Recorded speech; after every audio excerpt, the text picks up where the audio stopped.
Welcome back to the main room. Once again, welcome back to Cal Poly Entrepreneurs for our last and final week, week 10. Today is a very special meeting. We got CEO and founder of VSCO in the house, Joel Flory, and I'm not going to take up any more time.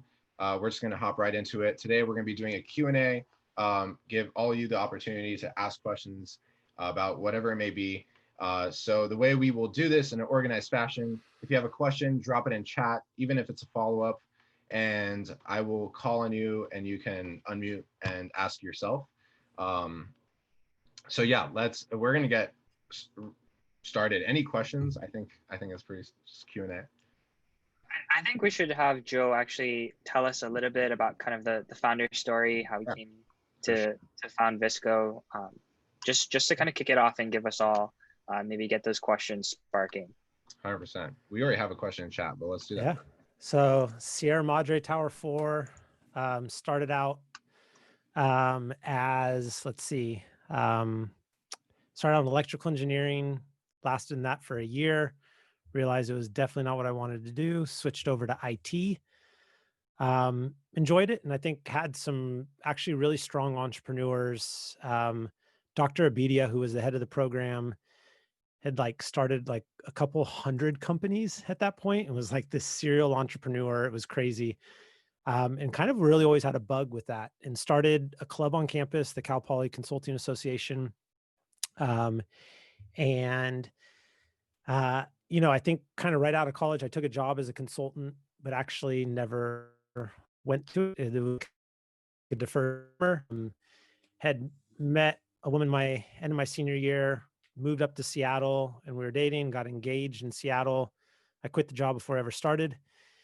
And I was actually finished Cal Poly in 5 years, so graduated in 2003, but only went to school for about 3.5 of those years and traveled a bunch. And a lot of my travels, my first travel, my house burned down that I lived in Whistler with a bunch of my dorm mates, got a bunch of insurance money, which paid for all my future travels, and bought a bunch of camera equipment. So my career as a photographer started due to fire, and my dad's good homeowners insurance that covers you when you travel.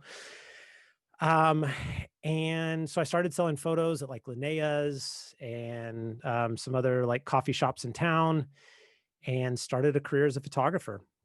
And so really out of Cal Poly, I went straight to working for myself, which was weird. But I think it's a lot of my family. My grandfather had started a construction company that I had worked at all growing up. So I'd seen that modeled. So definitely privileged on that end, where on my grandparents, entrepreneurs, smaller scale, but I think it was still that you can go out and actually start something on your own. And a lot of Cal Poly actually really prepared me for that. And then, so decade, husband, wife, photography team. And I was telling a few of you as I was starting, I got really bad arthritis in my wrist. We had one child. My wife was pregnant with our second. Kind of saw the ending of a career, and you don't just actually apply with a resume at any other company and say, my only work experience is 10 years working for myself as a wedding photographer. It's not really transferable into any other career. And so I started 5 or 6 businesses in a span of 6 months to see what would start. And I had different co-founders with each. There was one that was a common theme, but I'd try and pitch different people on the ideas if they were excited by it. One was, if you call 911 right now, it goes to a CHP dispatch center and they have to ask you where you're located.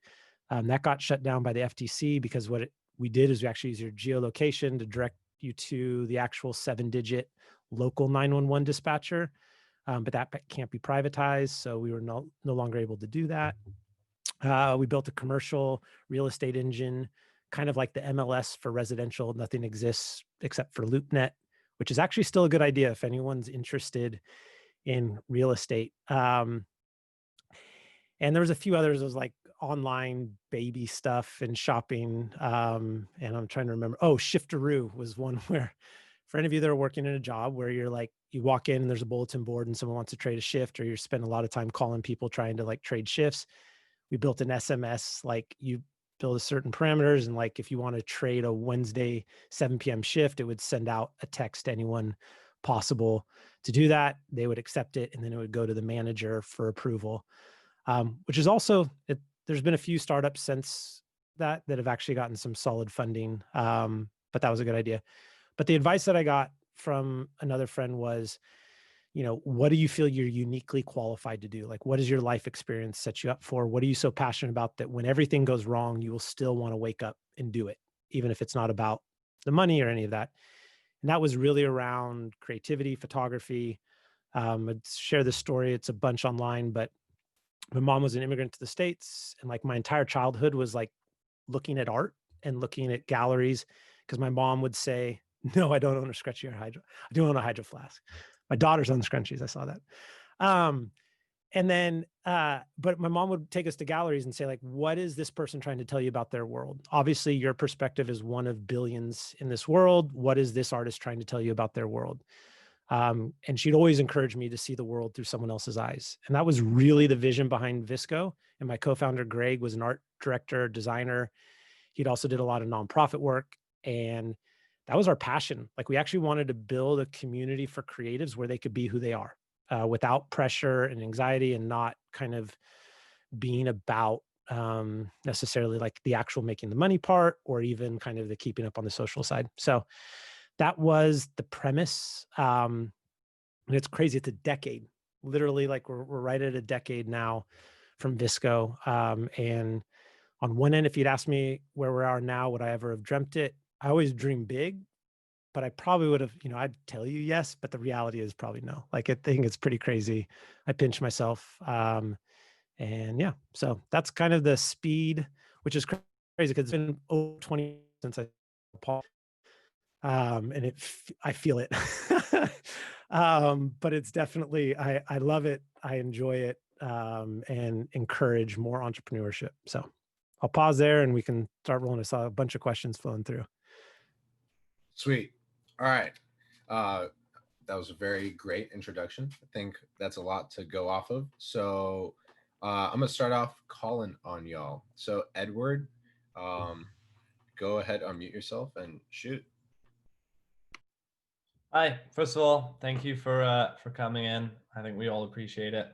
It's very nice of you. And my question would just be, from kind of having that initial idea, how long was it until you had VSCO up and running and kind of being an entity and being a company? Yeah. So let's see. It's probably fall of 2010 was when we were kind of like kicking off these different ideas. VSCO was legally formed March 31st of 2011. By about June, we had decided like this was going to be the one of the 6 that we went after. A few others just got shot down, and like I actually thought the 911 was going to be the easiest one to make money.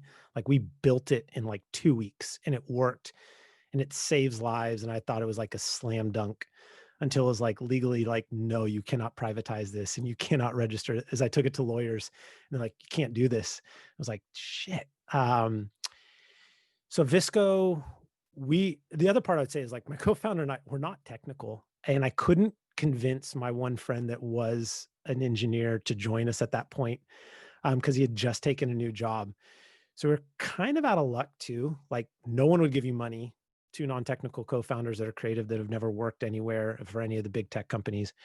What we did is we threw a workshop for other creatives that summer. So it was August, sold out in like 3 days. We made 60 grand on the tickets for that workshop. Those days are kind of done. This was kind of at the heyday of like wedding photographers and creators. Like, people spent a lot of money to learn from people that were making a good living. And like, I, at that point, was maybe like top 100 or so of like wedding photographers from that end. So it was known enough, and the people I brought in were really well known. So that was August. About a month later, one of like the founding 5, there's 5 of us that kind of really got things off the ground. He was also a wedding photographer. He made a tool for me for Lightroom to save time editing so I could spend more time on the company. And it was like a preset type thing that works natively within Lightroom to mimic film. And I, like, it was one click, I hit, oh shit. And it was literally from that day, 3 weeks later, we launched a series of presets, 1-page website with 5 tweets, and we made $250,000 in 48 hours. And that was November 15th, 2011. And it's literally, I've been trying to catch my breath ever since. Like, I think it's kind of one of those things, like everything that could go wrong has gone wrong. And we just seem to be like one step ahead and learning as we're going. Emiliano, go for it.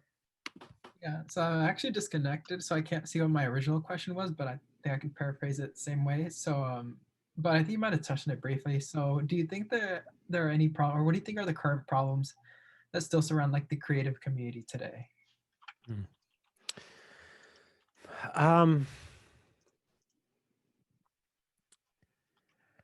The current, I mean, there's a lot that I want to do for it. So I think like the problems kind of exist around better ways to collaborate, find mentorship, find kind of guidance or support.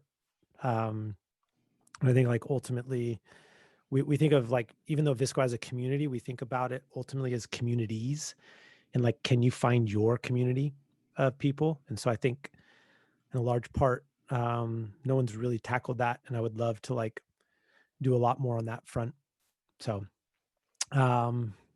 And I think it's just an exciting time. Like, I mean, it's crazy to think like, I remember like the iPhone and kind of what it is now compared to like what it was then,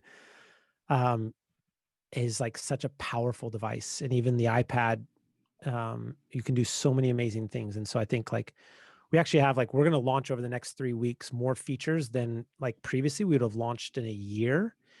And so, yeah, I think there's just actually a lot of exciting opportunities to continue to build. And I think creativity is moving away from photography, video, design, audio, illustration. It's just making stuff.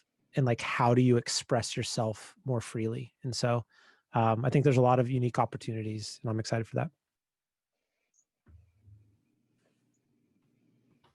All right. Allison. Allie. Wow. I called you Allison. So weird.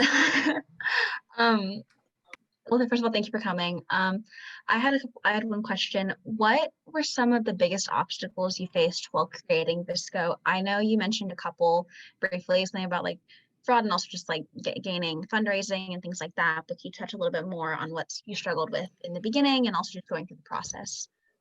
Yeah, I mean, probably the most material one was so when we launched that day and made all that money, at that time, First Data was like how you had to like sign up to be able to accept credit card payments. They're the largest credit card processor in the world, still actually are. And you couldn't make more than 60,000 a day. So like we literally like basically day one, everything we were making was being put into kind of this like escrow account and being held for investigation. It took 7 months to release. And by that time we had tallied up like almost $1 million that they like held and wouldn't allow us to like have access to. So like that day we had to spin up and put in PayPal in place to take payment through that. That allowed it to kind of work. So like those were some of the small things. There was this one bug. So the iPhone 5 was a piece of shit, or actually no, 4S. And they doubled the megapixel, but not the like memory capacity. And like, there was this crash that we had and we had no idea what it was. And it was like 10 days straight that we basically put everyone's phone into auto crash. And like, it's miraculous that anyone stayed with us. And what it came down to was we were storing EXIF information in the thumbnail we were like generating for the image that would like show up in your library. And what we didn't realize is that certain images with like patterns in them would actually like take too large of space and memory.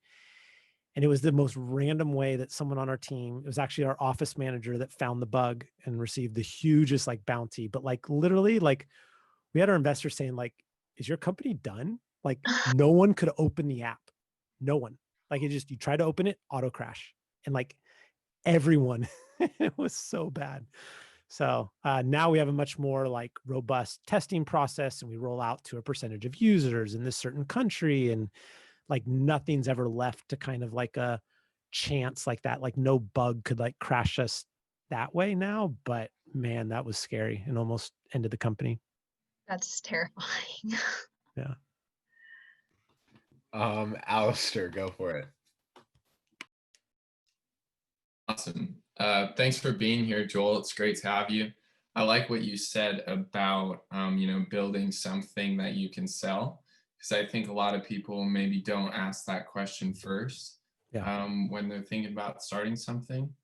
My question is about kind of in the past 9 months, as I assume your company has transitioned to more of a online working environment, what changes have you noticed in like employee productivity and collaboration on an individual level and company wide? Yeah. So noticed a lot. And I think it was obviously for a majority of people, very abrupt switch to working. And I think, I know Sarah was mentioning this earlier, like our office is kind of everything to me. And I love space. I love like physical environments. I believe a big future for creativity. Someone was asking earlier, like what's next for the creative community? It's the intersection of like online and offline. Like I think we need to be off our devices. We need to be engaging in real life and building like true community, not just kind of like followings online. And all of that was like thrown into the like, it's just gone overnight basically. And so a few of the challenges, like very practical, like my kids are old enough now, but like most kids with like young kids, like distance learning or no childcare to working parents at home, it's impossible. So like we had people that were working like, I'm working an 8 to noon shift and my significant other's working the like noon to 5 shift. And, I can't be on that because like my kids will literally like not survive if I'm not there to watch them. The other was like the real negative impact. And I think I'm curious from you all, it sounds like Cal Poly is like, you have more that you're now able to do in person, but we have like a lot of employees that like socially are like really struggling. And so a lot of like our, younger, single kind of workforce is like the office was a core of like their social engagement. And so like not having that has been a really negative toll. I mean, I just think like this has been, I hate using this word, but it literally has been unprecedented of like everything from, social unrest, the election, just, and in a good way, I think the rise of just confronting systemic racism in this world, but like it takes a toll on people. And so like, I think mental health, and I mean, this is actually my biggest encouragement to every single one of you is take care of yourself because, it is like my whole philosophy. First, take care of yourself, then take care of your close loved ones. And then you can show up to work to do your best work. And until then, like no one can come to work if they haven't taken care of themselves or their loved ones. And I know like it's controversial, and Brian Alexander at Coinbase like wrote this whole article, and I think it's utter bullshit. Like no one can leave what's happening in the world just like outside the door and like somehow miraculously like show up to work. Like that is the most like white privilege thing I have ever heard in my entire life, for someone to be able to say that from like a CEO perspective. Like it takes a toll. So I think it's been a heavy year. It's been a heavy year on everyone. And so that's kind of back to my like advice to myself in college, like be easy on yourself. Like just know when you need to like recharge or say, there's the Conscious Leadership Group, which is a great kind of organization, has a lot of like great kind of writings and book. 15 Steps to be a Conscious Leader, I think is the book. I can't remember. But like there's this notion of above the line or below the line, and like below the line is like operating out of a place of like fear, kind of resentment, and you're not curious or not like, and I think like most people have like lived 2020 in a state of like below the line. Like it's a perpetual state and it takes a toll. So we are kind of forward advancing some of our thoughts that we're looking at for the next, like we were going to expand international and then kind of bring upon a like full remote culture, and we're kind of flipping it. So we will be moving kind of much more distributed first, asynchronous in how we work. And so I think that's a big shift. And I think for many of you, if you are entering the workforce, that will be the norm, not the exception, I think, moving forward. And that will be that asynchronous working, and kind of like Matt Mullenweg at Automatic, who makes WordPress, who's kind of like really pioneered. And I think you'll just see a lot more of that happening One, it's helped us from a profitability standpoint. We've had 2 massive EBITDA positive quarters. Business has been good, but like a lot of that of like, real estate costs are fixed costs that are hard to adjust if anything doesn't go well. And so, I think if you do start up something, I still actually am a big fan of WeWork and those kind of models, because I think they're like low commitment, which the last thing you want to do is like, am I need to let people go? Or do I have the ability to like turn down like space? And like, I'd much rather like give up space than I would people to kind of build to where I'm trying to go. So. Yeah, thanks for answering that. And kind no of worries. just want to say on that note, like now more than ever, we realize the importance of like human relationships. And Yeah. for all of you out there listening to this, just know that this is a community here and we're here for each other. So if you ever need to talk, with someone, we're here to support one another. So yeah, it's like my biggest piece of, I wish I had been way more open to that in college. I kept it all in, and I even kept it for a majority of even my adult and married life. Like it was not the norm of being vulnerable or kind of being open about how I'm feeling or how I'm doing. And that has been the most freeing thing ever. So huge encouragement for everyone to do that. yeah. Thank you. Yeah. Thank you for that. Benjamin, is Benjamin still here? Benjamin once, Benjamin twice. No, Benjamin not. Okay. Sophie, we answered yours. Soul, go for it. I think you already touched on this a little bit, but what do you think is the main way that VSCO is going to evolve in the next, 10 to 15 years, since everything around us is changing so fast? Yeah. The big push for us will be around wellness. And so I think there already is, and there'll continue to be a surge. Like, what are the things that you're investing in that are making your life better? And I've always believed this, and I think it's even more so now, that like creativity plays a part in that as much as like physical fitness, mental health, meditation, diet. And so, I think we will continue to be building an experience, ideally post-pandemic, where it's both in real life and digital, that allows you to like really kind of build that habit and really invest in yourself. Our whole mission is to help everybody fall in love with their own creativity. And a better way of saying it is like, our whole mission is to help everybody fall in love with themselves.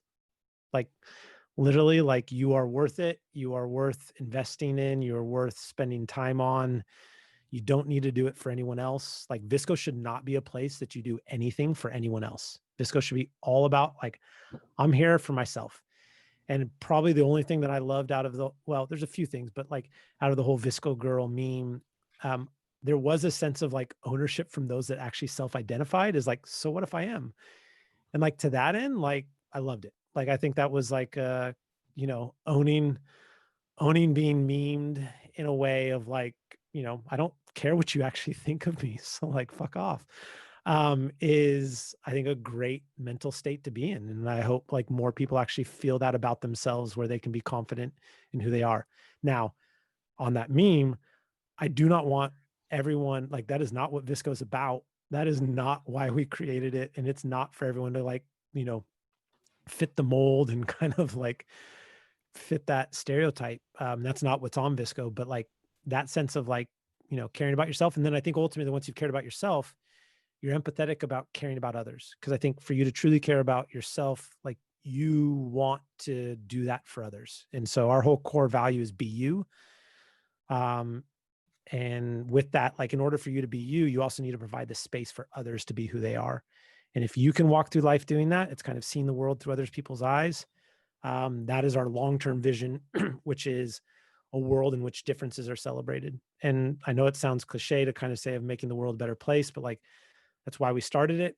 That's why we're going to keep going. And it's why I'll give everything I have to kind of like making this like successful. So Perfect. Thank you so much. On that, via email, it's JOEL, my name, first name, @vsco.co. So yes, reach out to me. I may let you know that like it'll be a while to respond, but I will. And if you have like, be more specific in your ask of what you need or what you're wanting to like talk about or what, because I might also connect you with someone that might even be a better fit for that. Highly encourage, like for any of you, you know, as you're looking for jobs and stuff, like I'm connected to a lot of different people now. And so I encourage you through LinkedIn to reach out. Please put a note. I get too many requests and I didn't meet all of you like super personally on that, but like make a note that you like listened on this chat. I do read any note that anyone writes to me on a invite request on LinkedIn. And so I will definitely accept that if I see that. So. All right, sweet. It is 7:15. Drop the email in chat, please. I don't have the ability. Sorry, it's like I have this like I stole it from work, and it's like this whole Zoom room thing. It's all good. Our Yeah. Mr. Kalen, our club president, will take care of it. Yeah, could you repeat that one more time just so I can JOEL@VSCO.co. Okay, cool. Yeah. All right, sweet. Were there any burning? I don't know the queue. Like, was there? Yeah, there were. A ton or? Okay, you said 7:15. So let's see. I think there are a couple questions, couple technical questions. If you want to quickly, see if you can hit them. Okay. People stuck around, so I'll do that. There was one. I don't know if he's still here. Kafer asked the question. No, he's not. He left. Okay, so we won't do that. And then Matthew, were you next? Yeah. So Matthew, you go for it. Go for it. Yeah. So I was wondering, because I want to start a software business myself. What's your view on contracting out to different software developers? So I think I take like a step back on that. And I think like ultimately you need to know what is going to be core to the value of your business. So if technology is core to your business, I do not believe that you should be basically like farming that out. Now, if technology is a means to sell what you're making, let's say, or something along those lines, then I'm all for it. But if the technology, like the core IP around what your business is built off of is the actual technology, I would spend more time right now finding the right technical leaders. Now, the other thing that you need to ask is like, what is it that they're doing for you? Are they building everything, or are they, because like the first mobile app of VSCO, we weren't even going to focus on mobile. And so we farmed it out to a friend who'd worked at Apple, and it was the biggest waste of money we ever did. And we had to like completely throw it away and rebuild it ourselves. And so like, I think you get what you pay for. And if it is core to what your business is, also from an investment standpoint, no investor will want to invest if the only way you're able to like scale and build your product is through like outsourcing. They'll want to know that you can build it internally and that you can use outsourcing to ultimately then like scale that or cover the other non-core areas. So that's another thing to kind of be wary of. Like investors are, if I ever invest in a company, it's like, I'm very wary if like, hey, we couldn't build this, but we had the idea and we just like farmed it out. And it's like, you need to have that talent on your team. And so that is such a key hire, in my opinion. So. Thank you. Yeah. Sophie, I thought I covered. Oh, I didn't see that question. I'm sorry. You asked two questions. Yeah, Sophie, I apologize. Go for it. You're all good. Hi, Joel. My first question was actually what advice would you give your college self? I asked that question to all sorts of speakers, and your answer is great. But my second one is, what is a day in your life like? Do you have a morning routine? Do you have a nightly routine? Do you have pre or post COVID?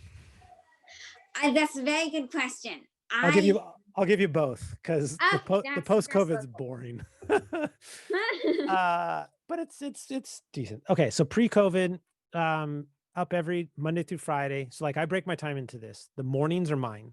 So like basically up every day at 5 a.m. and like 5 to 9 a.m. is typically 4 days a week playing soccer, 2 days a week gym, and then like 1 day a week kind of nothing on the weekend. So even on the weekends, like that's kind of like the early morning, I still get up and go play soccer. Typically, it's what I love to do. The work day is then very typical, kind of a 8 to 5, 9 to 5. I try and keep as much as possible. I bunch like the front end of the week is all one-on-ones, followed then by kind of like my staff meeting, followed by like Wednesday, Thursday, and Friday are typically Wednesday and Thursday are typically like, or Wednesdays is usually longer term strategic thinking. Thursdays usually networking and connecting. So pre-COVID, that was the day that I was out of the office a lot and kind of just like meeting people. We're based in Oakland. And so a lot of times it's just basically in San Francisco. And then Friday is kind of, getting that, like planning and preparing for the next week, and kind of listening to anyone if there's any work that I can unblock. One night a week I would spend and kind of do for networking. So dinners. And that is the one thing that I think still is like very key about the Bay Area is that like there is, if you have the time, there's an infinite number of high quality events or dinners that you could be going to, no matter what stage you're at from a entrepreneurship level. So I'd only do one night, and my wife and I had a rule, like 2 nights on the rare exception. And if it's more than 2, it better be a damn good reason. Like, and so, and then the weekends is my family. Like, and it's kind of, my wife and I like measure it by like the amount of quantity of quality time that the 4 of us are together. And so a lot of this is all based off of that book, Essentialism by Greg McKeown that I had mentioned earlier, that was like really critical. Like, what am I not going to do in my life? And so that was about halfway through running VSCO. And that has been the biggest like factor to quality of life is like, where am I going to spend my time and what am I not going to spend my time? And everyone knows it. Like someone won't ask me to like come to another event during the week because they know I'm not going to. They're not going to ask me for something on the weekend. Or like, I'll do 1, maybe 2 travels a quarter and that's it. And then usually like once or twice a year, I take my family with me on a business trip. So if I'm going to speak somewhere, then I try and usually book that for international. And then that's a way that I've like able to get like my family and I like traveling internationally is like, I'll speak at this conference, but you have to fly my family out. And then that's kind of what I'd spend my time. So post-COVID, it's no soccer in the mornings, no working out in the mornings. But I end the day earlier and my older daughter plays competitive soccer and I take her to soccer and then I go for a run during that. Yeah. And it's kind of a lot of just like sitting at home and talking with family, which is great. So. Awesome. Okay, thanks.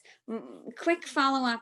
So is that kind of just, you mentioned the book, but is that kind of just lawn through trial and error or like just trying a bunch of stuff? Yeah, I think that is like, so in my calendar, I book kind of a retrospective at the end of every month and at the end of every quarter. And I look at my time and I audit where I spent my time and that I feel it was valuable, that I get like, there's almost this like, what gave me energy and what took energy from me. And like, I want to spend more time in the things that like gives me energy or that I feel that like I was uniquely qualified to like spend my time on. And so I think that's something that, every month I'm trying to get better at where I spend my time and what I don't spend my time on. So like, my comment to some of you, like some of you might give me an ask and I might like say, actually, I know someone that's way better than this. And rather than spend my time trying to coach you through this, like I know someone that I respect even more than myself on this topic. And I'm going to just connect you with them right now. And it's my way of still, connecting and helping, but not like taking on that time because I know that won't be a valuable use of my time. But yeah, trial and error is great. Learn by doing. There you go. Cal Poly. I mean, it's so true. I don't never forget. So, yeah. Awesome. Thank you so much. Especially thank you for saying 24 minutes more. We appreciate it a lot. Yeah, no worries. All right. There's one more question. Yeah, let's hit it. Okay, cool. Sonia, go for it. Oh, I just wanted to ask, like, what do you think was like the best contributing factor to like you and VSCO's success? If you didn't already answer that. People. So I mean, like luck and then people. And so I think that's like, make sure in the early stages you have a lot of generalists that are willing to roll up their sleeves and no one has a sense of entitlement that they'll only work on something in a specific way and that they're really great problem solvers. Because like the whole start of something is just going to be a shit ton of problems and everything's going to go wrong. And it's like, how fast can you fix it? And how fast can you adapt? And so the other thing I would say is like surround yourself with curious people. Like people that feel that they have it figured out, like if you're talking with someone and they have the answer and they know exactly what to do, and that is not who you want on your team, especially not in kind of the early stage. Like you need someone that just asks a hell of a lot of questions. In a lot of ways might be, I say it's like either like positive pessimism, or productive pessimism. Sorry. Not positive pessimism. That's, but productive pessimism. So like they're either like super pessimistic, but it's productive. Like they're still actually like trying to get somewhere, but they're pessimistic about it. Or like the like curious like dreamer that's like, what if we did this? And what if we, have you thought of this? I don't know. Like it's never been done, but why not? You want a balance of that. And that's what I would make sure that like, it's all about the team you have around you. Yeah. Thank you so much. Yeah, no worries. All right. We cleared the queue. There you go. Well, There I we go. appreciate it. Everyone, thanks so much for asking. Oh, I see a private message of someone saying they've used VSCO for a long time. Appreciate it. Hey, I'd love feedback too. So for any of you that are using VSCO, like what's missing? What would you want? Or what changes have happened recently that make you unhappy? And I would love to hear that. Like I definitely thrive on that feedback. So yeah. Sweet. Yeah. And hey, like stick with it. It will not be easy. It's only going to get harder, which is like a hard thing to say. But like find something that's worth that and it will be rewarding. And don't hesitate to like go along with others and like be vulnerable about it because like you can't do it all on your own. Like you can never be the like solo individual doing it. And that's kind of like better together, is kind of my whole philosophy there. So yeah, appreciate the time. Love to come back at another time and do more. So I think this is exciting. I'm jealous. I wish this existed when I was at Cal Poly.